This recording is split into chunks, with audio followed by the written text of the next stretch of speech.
येन भूतले स्वयं रूप कदा मह्यं ददाति स्वपदान्तिकं वन्देऽहं श्रीगुरु श्रीयुतापदकमलं श्रीगुरून् वैष्णवांश्च श्रीरूपं साग्रजातां सहगणा रघुनाथान्वितं तं सजीवं साद्वैतं सावधूतं परिजनासहितं कृष्ण चैतन्य देवं श्री राधा कृष्ण पादान् सहगणा ललिता श्री विशाखान्वितांश्च हे कृष्ण करुणा सिंधु दीनबंधु जगत्पते गोपेश गोपिका कांता राधा कांता नमोस्तुते तप्त कांचन गौरांगी राधे वृंदावनेश्वरी वृषभानुसुते देवी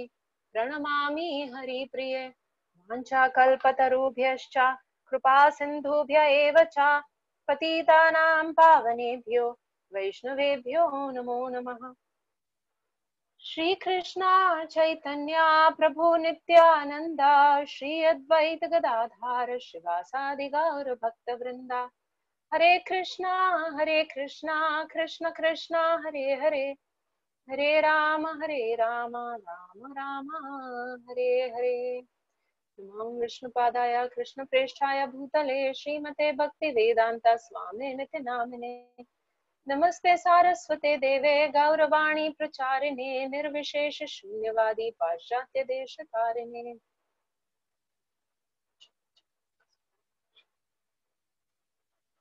हरे Krishna. I am audible? Yes, Mataji. Okay, so we are 20 of us here. Shall I start?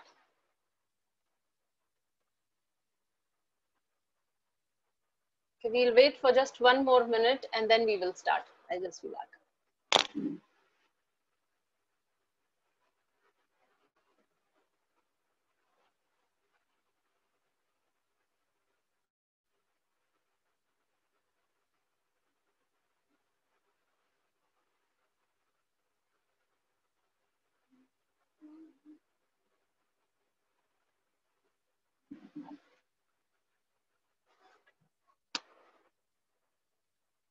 Hare Krishna. So I welcome you all to another one of our next Katha session.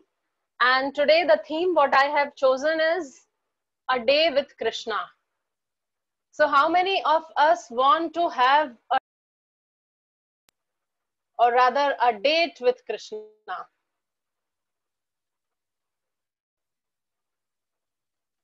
3, 4, 5, 6, 7. Okay. We are 20 of us, so only 7 of us wants to have a date with Krishna.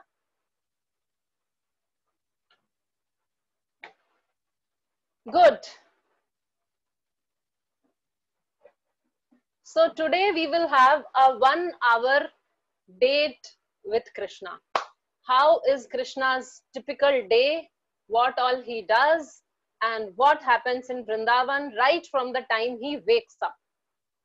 So this was one morning, early morning, Krishna got up, and the moment he got up, he rushed to Mother Yashoda and he said that I want to go for a picnic today. I want to go on a picnic with all my friends, and can you pack some nice bhoga, some nice food stuffs for us, and we want to go and enjoy. Now this time when Krishna wanted to go for a picnic, he was not even 5 years old. He was less than 5, and Yashoda was a little concerned that how would you go alone in the jungle, and Krishna was actually in the calf herding. As of now, he has been given the responsibility of herding the baby cows or the calves. So calves, generally what would happen is the calves would go close in the close by area. They would not go in the proper forest. But this is the time when Krishna wanted to take all these calves and his friends, and he wanted to go on a picnic with a pool lunch, like how we plan when we were kids and our school picnic. So like that Krishna was also planning. So mother was little concerned, but then Krishna said, I anyway want to go and you have to send me. So mother gave in and mother started cooking, and mother cooked lot of varieties of preparations. And in the meanwhile, Krishna, he blew his bugle. So bugle is actually a buffalo horn which Krishna carries. So when he blew that buffalo horn, all the friends in surrounding area, it was like a WhatsApp group, a message everybody received. So just by that bugle, everyone got to know that Krishna is in a festive mood, Krishna is in a picnic mood, and we are all going out. So everyone got ready, everyone got dressed up, and they all reached Krishna's house. So when they reached Krishna's house, now everyone, especially Krishna and everybody else also, the mothers had decorated them very nicely with lot of ornaments and gunja malas. Gunja is a small berry. So they make a mala with gunja berries, which is very dear to Krishna.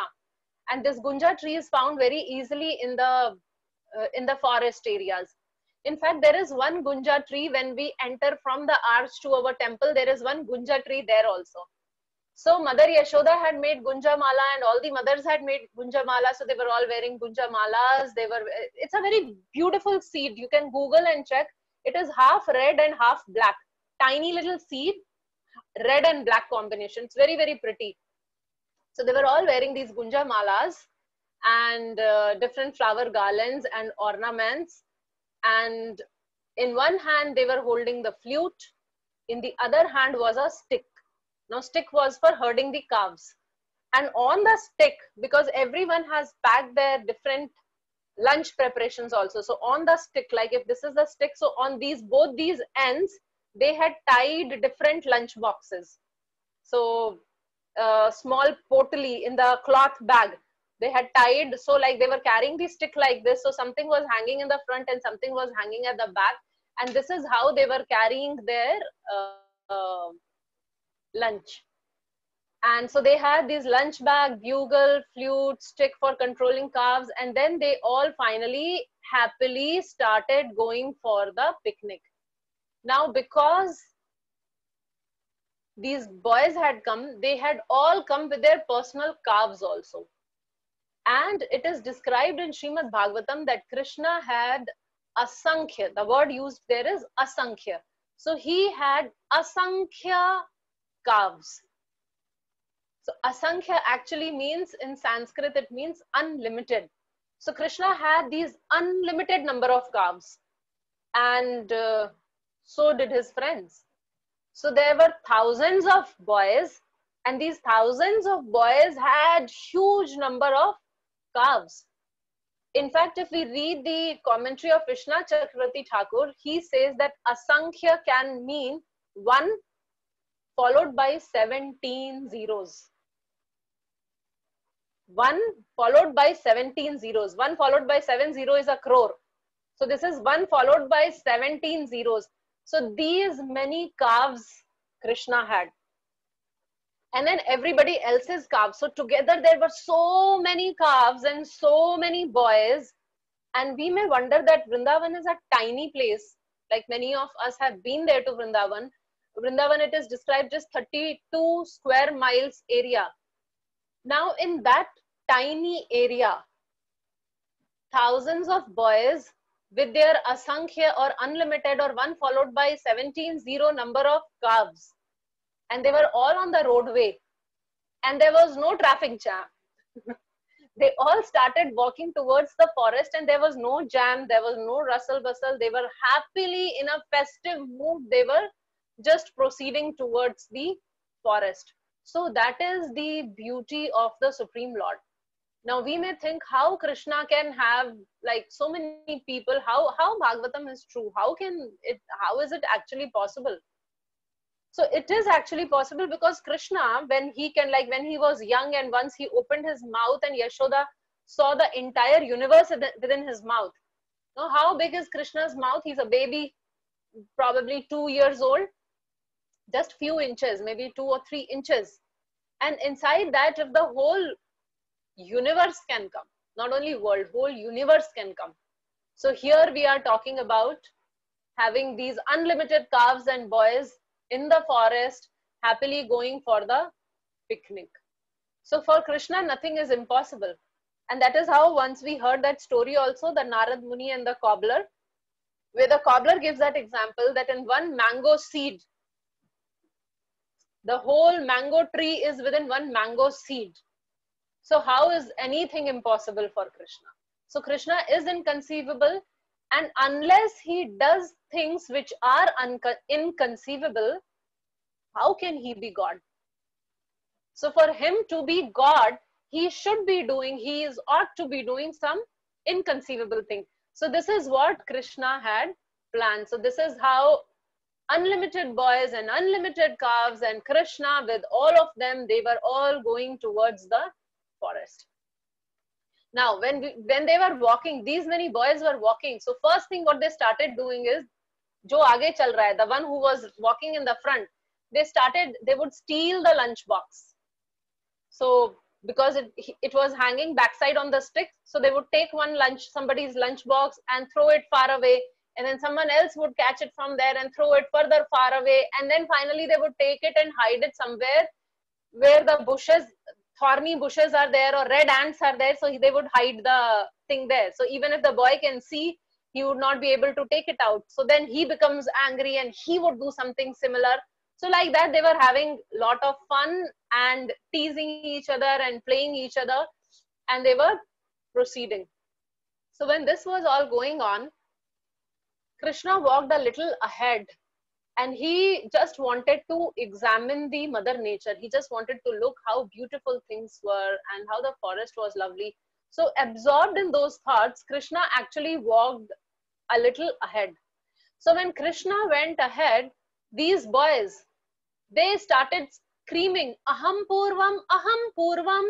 So they started having a competition, aham purvam, I will touch Krishna first. I will touch Krishna first. So wherever they were, they started running from that place, and they wanted to be the first one to reach Krishna. And by Krishna's Leela potency, it so happened that each of the boy felt that, oh, he has reached Krishna first. And they were very happy. So they were all running towards Krishna and finding so much of happiness with Krishna. And while walking, they were doing so many other things also. Like some boys started playing flute. Some boys started to blow their bugles, their horn.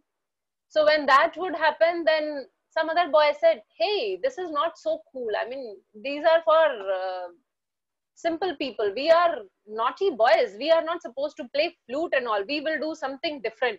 So some of the boys, the whole group, they just noticed that there was a bumblebee. You know a bumblebee? It makes a sound like that.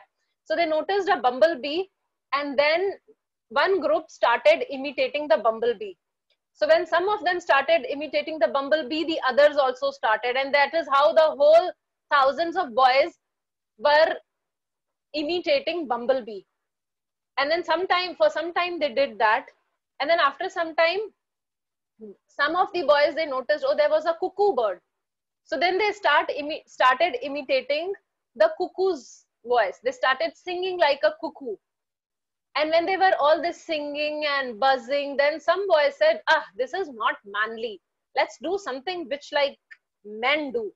So what they started doing is, there were some birds flying high in the sky, and the shadow was falling on the floor. So they said, now, see, I will run at the speed of the birds. And what they did is, they spread their hands like the birds' wings, and they started running along with the shadow. So all these thousands of boys were running, following the birds. So this is the next thing what they started.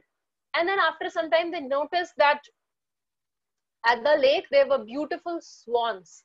And the swans, if you have seen swans, batak, so they sway their neck very nicely and very graciously. So then they started copying the swans. They started copying, and they noticed some ducks. They started copying the ducks. So this was going on. And then suddenly some of them noticed peacock. So they all started dancing, so opening their wings like this, and then they started dancing like peacocks. And then some naughty boys, they noticed that there were these frogs. So frog was sitting at the edge of the pond. So they also went and they sat just next to the frog. And then the frog jumped, hopped, twing, and then they also hopped. And then the frog again hopped, and they also hopped. And then the frog would get scared, and frog would jump in the water. So seeing frog jumping in the water, they also, they also started jumping in the water. So this was another game which they were playing. Then some other boys, they noticed that there were, these huge trees were there in Vrindavan, and on these trees, monkeys were sitting. So baby monkey and mother monkey. So now what they would do is they would climb the tree holding the tails of the monkey. So they would catch the tails hanging from the branches, because monkey would be sitting high and the tail would be hanging low. So they would catch the tail and the monkey would get scared. So the monkey would look at them and make some face, and they would make that face back. So exactly the same mimicry, they started mimicking the monkey. So the way the monkey would make the face, they would also make the face. And then monkey would jump from one branch to another. So because they were holding the tails, these are just less than 5-year-old boys. So don't think that how can they catch and jump. These are small boys and small sports. So this is what they did, that they caught the tail of a monkey and they started jumping. Then there was some huge well. Kuआं hota hai na, well. So well was there. So now some of the boys who reached the well, they start peeping in the well and they would see their reflection. And when they saw that reflection, they would start talking to them.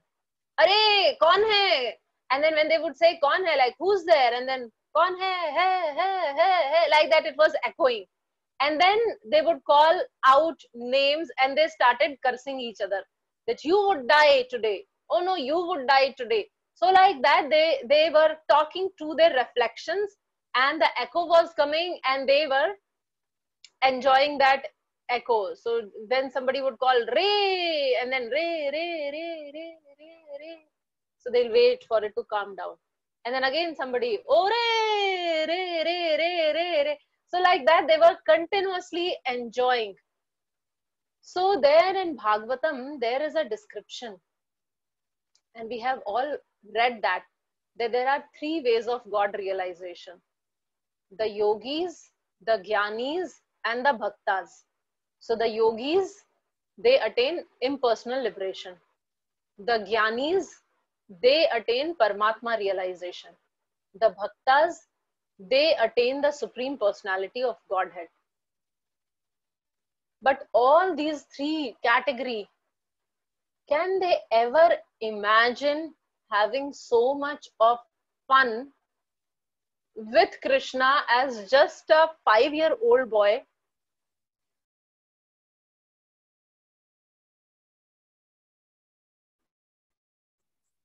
So just a 5-year-old boy, and they are running, playing, and doing so many different fun activities.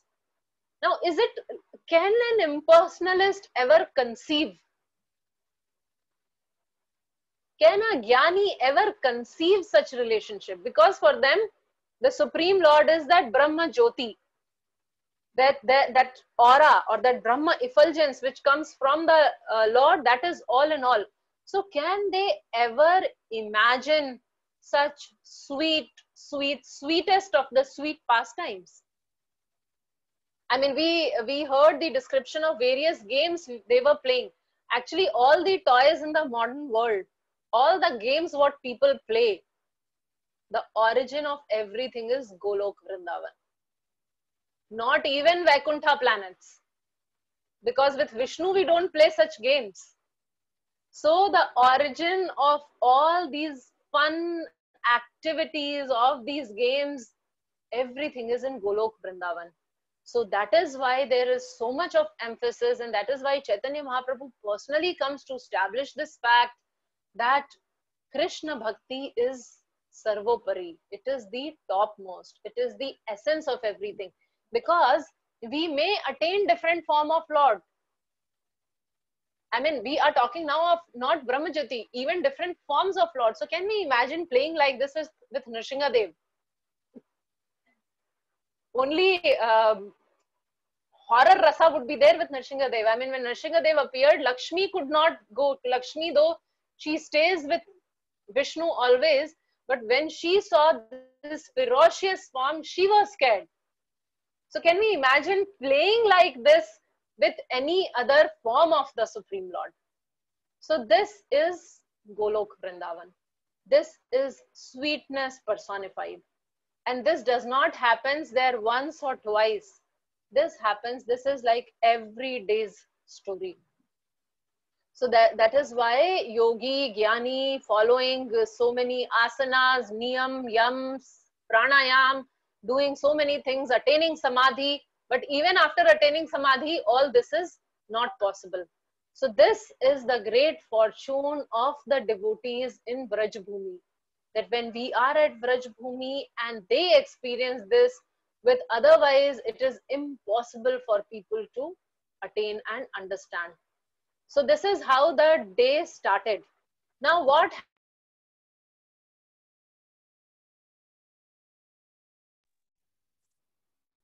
So after that is there was a demon. Now this demon's name is Aghasura. So Aghasura, actually there were three demoniac siblings. Putana, Bakasura and Aghasura, three brothers and sisters. So the eldest was Putana, who was killed by Krishna when Krishna was just few days old, I think 1 week old or 3 months old. Then he kills Putana. And then Krishna was, after another 3 years, he kills Bakasura. So now finally this is the third one left in the lot and his name is Aghasura. And Aghasura is a demon who was sent by Krishna and he was a great magician also. So Aghasura had come and Aghasura's job was to somehow or the other kill Krishna. So when the first time when Aghasura saw Krishna, two things happened. First is he thought that in my own ways, if I want to go and attack Krishna, I'll not be able to conquer him. I'll not be able to kill him. So I have to somehow devise some plan, use some trick, and by some trick I can kill Krishna. I cannot kill Krishna just like that. So this is the first thing which came to him. So Krishna's Leela Shakti inspired Aghasura and Aghasura came. So Krishna wanted to do some Leela also. Leela Shakti is the desire fulfilling energy of Krishna. When Krishna gets any desire, then there is a desire fulfilling energy. So she arranges everything. So by now, actually what was happening is the boys were all playing and the lunch time was approaching and they had to take a break. So how to take a break? And Krishna did not want to break it. So Krishna desired something should happen and then we take a break. So just thinking like that, so that Shakti, because they needed a break. So that inspired Aghasur. And what Aghasur did is, Aghasur came and he took the form of a great, huge python. Now, some species and some people have this potency of changing their body within the same lifespan.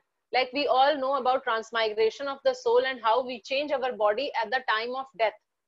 But sometimes people, by doing lot of tapasya, they acquire certain siddhis or powers by which they can change their external body, though residing in the same, in the same lifetime. So this was one of the prowess which Aghasur had.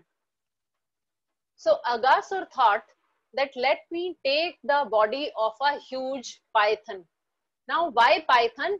One is because python would go well with the interiors of a forest. Because in a forest, birds, animals, reptiles, they are anyways there. So people would not suddenly feel that like he is a demon. So one was that reason.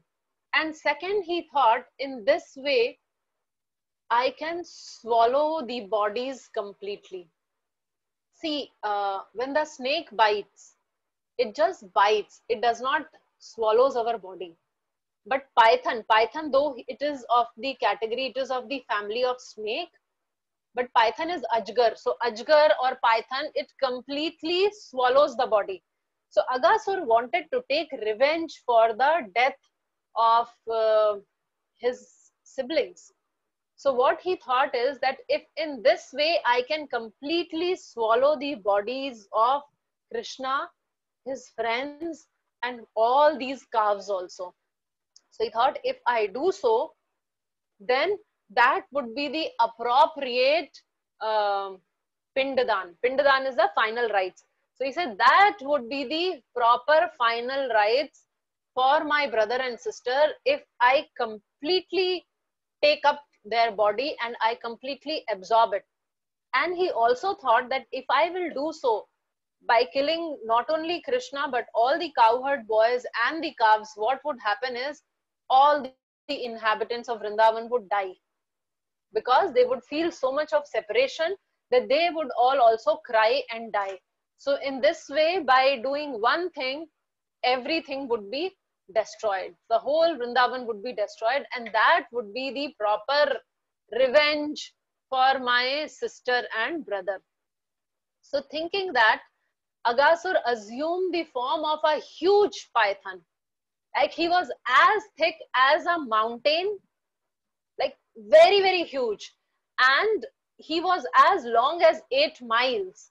So his body was spread into 8 miles. And having assumed this wonderful python's body, he spread his mouth like a huge cave.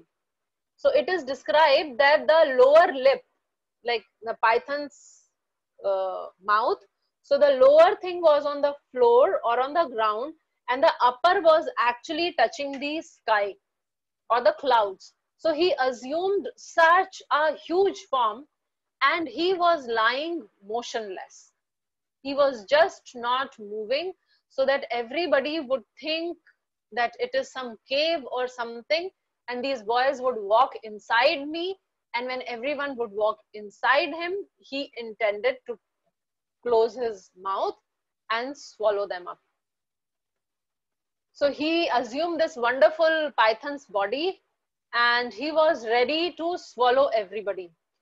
Now he was, as we described, he was 8 miles long. So it was like really huge, and the tongue was coming out, and the tongue was just like the highway road, like puri khali padi hui and huge road.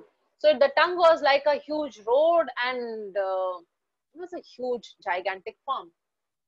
Now what happens, all this was happening, and simultaneously, because he was breathing, so because he was breathing, some warm air was coming out of his mouth.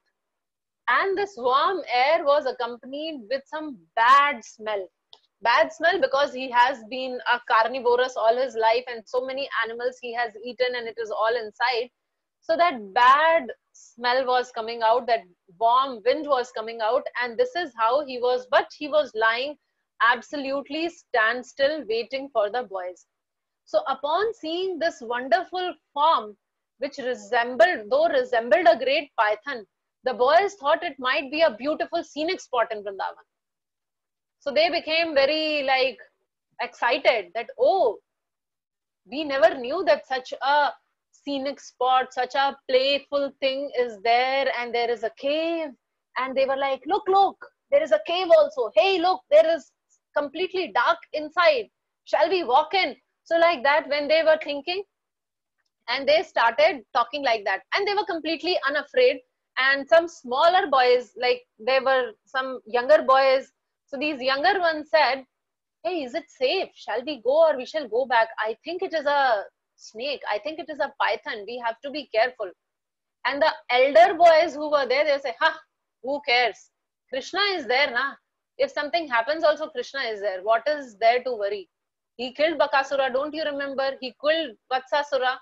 So what is this python? Even if it is there, we will see. But anyways, look, it is so interesting. So they were like discussing amongst themselves, and talking like this and discussing, they actually walked in. So they were happily jumping, playing with all their sticks and fruit and everything, and they happily entered into the mouth. And when they were entering, the moment they entered inside, the moment they stepped inside, gradually they were all fainting one by one. They were all becoming unconscious. But then, because they were unconscious, they could not warn those who were behind also. So this is how everybody was entering. And Krishna was at the end. And Krishna wanted to warn them. Krishna was like, hey, look, wait. But before he could say that, before he could stop them, they actually entered in the mouth of this huge python. So now sometime in our life, something similar happens. That sometime, though we know, like these boys, they were aware that this may be a python and this may be dangerous. So sometimes in our life, we are aware that probably this activity is sinful. Probably I should be chanting my japa now. Probably I should not watch this movie because it is too much of sex and violence. Probably what I am doing is breaking a regulative principle. So though I am reminded at certain time, but still that pleasure, that desire to derive pleasure becomes overwhelming and we commit a sin. So something similar is happening here, that though they were reminded by Krishna as Paramatma that this place may not be safe, but they thought that this is scenic spot and let's go and play and all that and we'll have some pleasure and fun. So they entered there. So this is also, this happens with us, but because Krishna is Bhakta Vatsal, because Krishna loves his devotees. So even if we do some sin, even if we do some mistake, even if we get engaged in some sinful activity, but because Krishna is Krishna, he does not leave us. So he doesn't leave us. What he does is he waits for a while. He waits for a while for us to realize that we did something wrong. And the moment we realize, Krishna comes running to us and he embraces us and he takes us out of that difficulty or that sinful reaction. Doesn't mean that we should be continue doing at the cost of that. I mean, knowing that Krishna would come and we do that. But this is one learning which happens here, that sometimes we get allured by things which we know that it is not right. And the moment we realize that, Krishna actually loves us more than we love Krishna. So he doesn't leave us. So he comes and he drags us out of that difficult situation. So now in this case, what happened? Something similar was going on and all the boys, yeah, and because the boys walked, behind the boys, the calves also walked. So the boys walked, the calves walked, and everybody was unconscious there. And then, and this python was thinking, hey, why Krishna is not coming? I'm waiting for so long. Krishna is not coming. Everyone has come. So finally, though Krishna knew that it was a python, though Krishna knew that it was not okay for them to, I mean, for the cowherd boys to walk inside, but still Krishna steps in. When Krishna sees his devotees were going inside, it is described that Krishna had a feeling as if he is losing all his valuable items, his jewels and everything, such valuable things. So when we lose something valuable, there is great degree of separation. So this is how Krishna felt so much of separation from his devotees. And because of that, Krishna just went inside the mouth of Aghasura.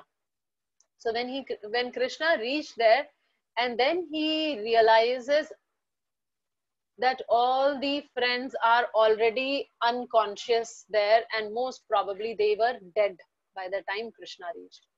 Now, when all this was going on, the demigods were actually hiding behind the clouds and they were watching what is going on. So all this while they were watching, and they were not like a cheerleader, like generally we see that the demigods cheering up the Supreme Lord. But here the fighting was going on between Aghasura and Krishna. And because the demigods were so scared of Aghasura, that though they knew that Krishna is a Supreme Lord, but yet they were very scared that what if something happens to Krishna? Then if we are cheering Krishna, if we are on Krishna's party and something happens to Krishna, then this Aghasura would give us very tough time. So though they internally they were praying and they were hoping that Krishna wins, yet they were quite scared, and that is why they were not supporting Krishna openly. So when this happened, and when Krishna actually went inside, and finally this python, he closed his jaws. So when that happened, the demigods became very disturbed. And the demigods started thinking, oh my God, what will happen to Krishna? Hey Bhagwan, who will protect him? Please save him. Vishnu, Vishnu. They were remembering Vishnu, and they started praying for Krishna. Now the question may arise here that they knew that Krishna is the Supreme Lord. Then why were they so anxious? So now this situation is very similar to our situation when we are engaged in the deity worship.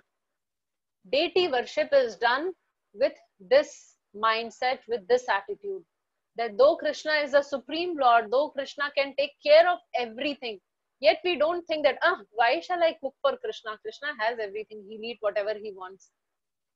Or why do I have to go and give rest to Krishna? If he wants, he will lie down. What is the difficulty? He's a Supreme Lord.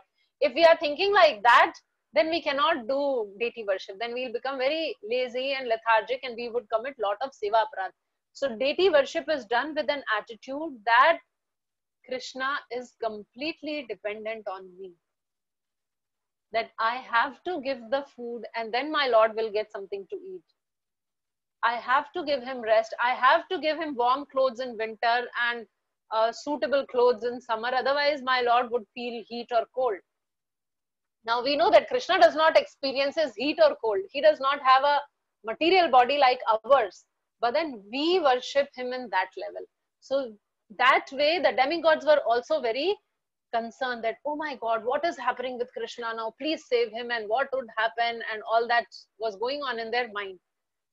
So the Devatas started crying, alas, alas, from behind the crowd. And when that happened, and Krishna saw that his devotees are in, one side the devotees are in trouble, they are almost dead. And on the other side, these devotees who are in the body of the demigods, they are feeling very anxious. So now Krishna thought the time has come to kill this demon. And Krishna had to devise a plan to kill the demon in a way that the demon is killed and the boys are also saved. So now what the demon has done is there is a siddhi or a power called Mahima.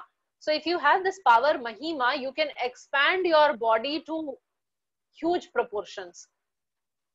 So because this Aghasura demon was a yogi, so because of his yoga power, he had this power to expand his body. But he forgot one thing. He was yogi and Krishna is Yogeshwar, which means the master of all the yogis, the master of the mystics. So though he expanded his body in such huge proportion, Krishna went to his throat area and he started expanding his body. And Krishna expanded his body to enormous proportion. And then this fellow, he again started expanding even further. I mean, he became almost like Mount Everest size. And what Krishna did? He became Mount Everest +1. So like that, there was a competition. And of course, if there is a competition between demon and the Supreme Lord, of course, Krishna would win. So what happened is, this fellow started choking up. This fellow was completely choked up. He wanted to breathe. He was not able to breathe because Krishna was stuck in his throat in this size. And finally, this life air had to come out. He had to breathe. So there was a huge hole in his head area, and from there a light came out. So it is described that actually his soul or his life air or the prana, it came out from his head and it got up in the sky and it was situated there like a light at a certain distance. For some time it was there. and this demon Aghasura was killed. Aghasur was killed, and then Krishna went to check on his devotees. And it is described that Krishna's eyes, there's something beautiful which comes from Krishna's eyes, and that is called as Sudhakar. Sudhakar is, what do you say? Amrit. Sudhakar is Amrit. So it is a life-giving liquid. And when Krishna sees his devotee and the Sudhakar comes out from his eyes, and all the devotees got back to life. So now this Sudhakar which comes from Krishna's eyes is far more superior than this Amrit or the nectar which the demigods drink. I mean, the demigod, what they have is actually a low class Amrit. What Krishna's eyes produces is the real Amrit. So Krishna's eyes produce this Sudhakar, and it fell on the devotee, and the devotees were all completely conscious, and they all started jumping up and down, running happily, embracing Krishna, and then they all came out of the mouth of Aghasura.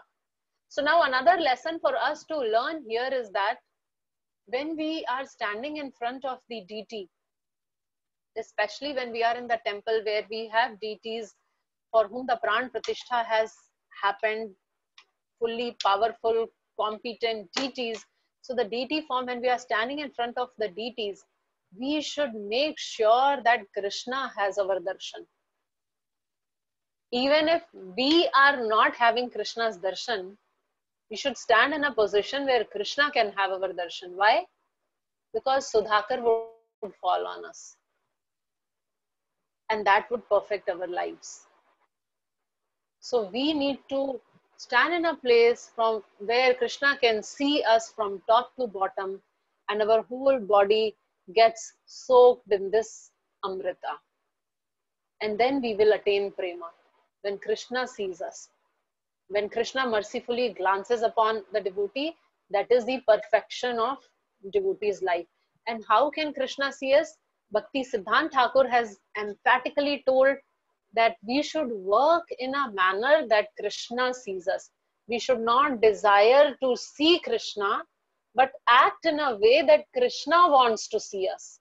Because when Krishna sees us, then the Sudhakar comes on us. When we see Krishna, we may find fault with the person who has dressed Krishna. But when Krishna sees us, the Sudhakar, we take a shower in Sudhakar with Krishna's glance. So we have to act in such a manner. Now, what is that manner? When we become an exemplary devotee, when we exemplify devotion, when we act in a manner which is pleasing to Krishna. Now, we may get a question, what is pleasing to Krishna?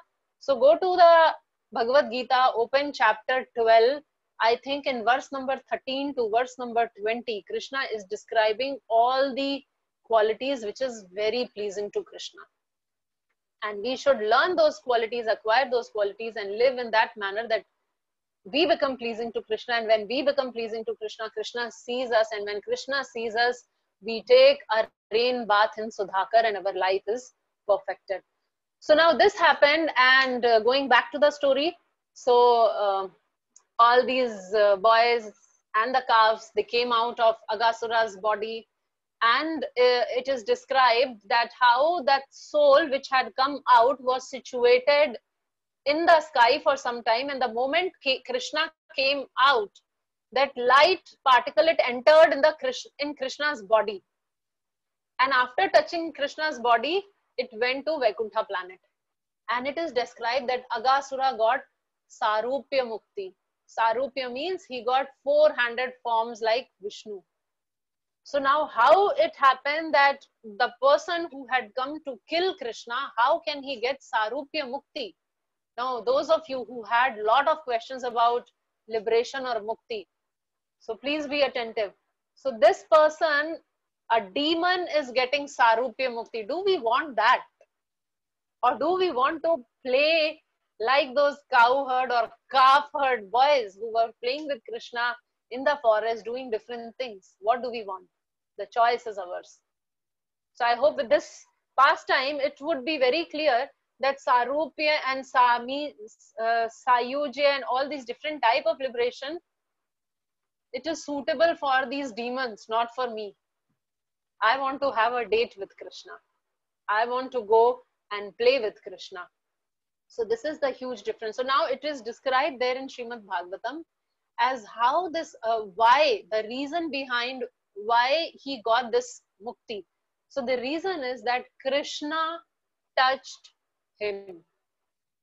Now Krishna entered his body forcibly and he started expanding. So Krishna forcibly enters and he expands, and the result is liberation.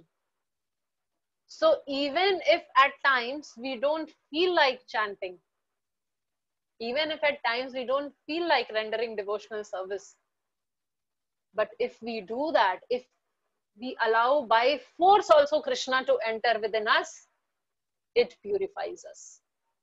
It is wonderful to have Krishna within us, even by force, rather than not having Krishna at all.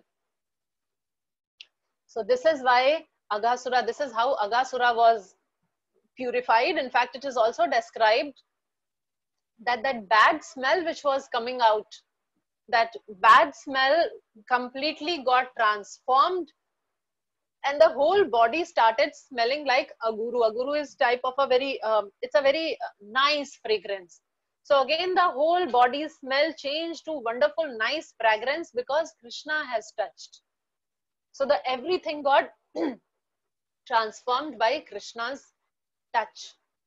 Where Aghasura did not had any intention. The devotees of the Lord, we pray, we have all the intentions, we welcome the Supreme Lord. So imagine what would be the mercy the Supreme Lord would shower on the devotees if to the demon he is giving Sarupya Mukti.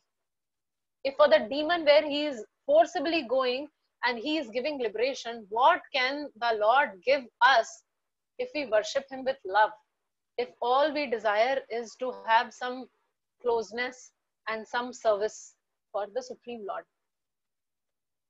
So then later on it is described that the whole body, the python's body, so they did not burn that body. What they did is they let that body be there and it dried and it actually took the form of a cave, and these boys would often play there and hide and seek. They would play hide and seek. They would play different games inside that dried up body of the python. So one, that Krishna touched, and second, because the body was utilized in that manner, so then he attained that liberation. So because of Krishna's compassion, Krishna is compassionate on everyone and he does not discriminate. Krishna says, I do not discriminate, everyone is equal to me, but my devotees are very dear to me. So to protect his devotee, Krishna did such wonderfully amazing pastime. So with this, we end this session. And yes, there is one more description at the end. It is described at the end of this chapter in Bhagavatam, it is described that though this pastime happened on a particular day, actually it was, I forgot to tell you, actually this day was Balram Purnima. It was Balram's appearance day. And that is why when Krishna and all the boys had gone out for playing and picnic, Balram was not allowed to go because there were some fire sacrifices and some rituals. So Mother Rohini told Balram to stay back at home. And Balram was not like us, that when parents ask us to do some ritual or something and we say, oh, why is it for, what it is for, and I don't believe in all those things, and you do, and I'll go only to ISKCON. I mean, Balram would not argue. So Rohini said, and Balram sat there, and that is why Balram did not come. So now, so all this pastime happened on one particular day, and the Gopas describe this pastime after 1 year. After 1 year, they tell their parents that all this had happened, and they were telling as if it has happened today. So the whole 1 year period elapses there. They enter, so 5 years, they become 6 years when they tell their parents. So 0 to 5 is Pogand age, 6 to 10 is Kishore age. So this Leela happens when they were at Pogand age, and they describe this Leela to their parents when they were in Kishore age. One whole year has gone, but when they were describing, they describe as if it has happened today. So this is another mystery, another secret, which we will discuss some other day as what happened in that whole 1 year. So with this, we will end our today's Katha session. And yeah, so quickly to summarize. So we discussed as how Aghasura had come. We discussed various the festive mood and the games, and how Krishna is so much of fun. Being with Krishna is so much of fun. How there is a constant competition. How the Sakhya Ras is so beautiful, connecting Krishna as a Sakhya, Sakha or friend. It is so beautiful, and the devotees have so much fun in this Sakhya Ras, where they are equal to Krishna, where they play various games with Krishna, where they also tease Krishna. So all that is happening. And then we saw that how this python came, and we saw Aghasura and why he took the body of a python. The two reasons: one is to mix in the surrounding of Vrindavan, and second, so that he could swallow the body.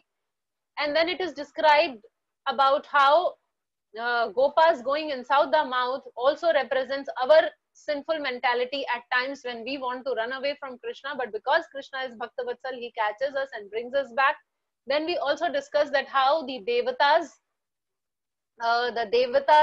were curious or were anxious about Krishna, and we discussed that how we have to be similarly very careful and alert and conscious and do the deity worship in Vatsalya Bhav.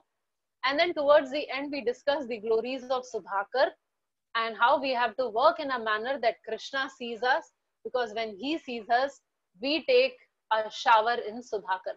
So with this, we end our today's session. Thank you very much. Looking forward to stay connected with all of you on Sunday. We have various other activities. I hope you have got the invite. 12 o'clock, we are starting Krishna book reading. 2 to 4 is question answer session. 7 to 8 is share and care, and 9 to 10 is Chaitanya book reading. So thank you very much. Hare Krishna. Thank you. Thank you, Mataji. Hare Krishna. Thank you, Hare Mataji. Krishna. Mataji, thank you.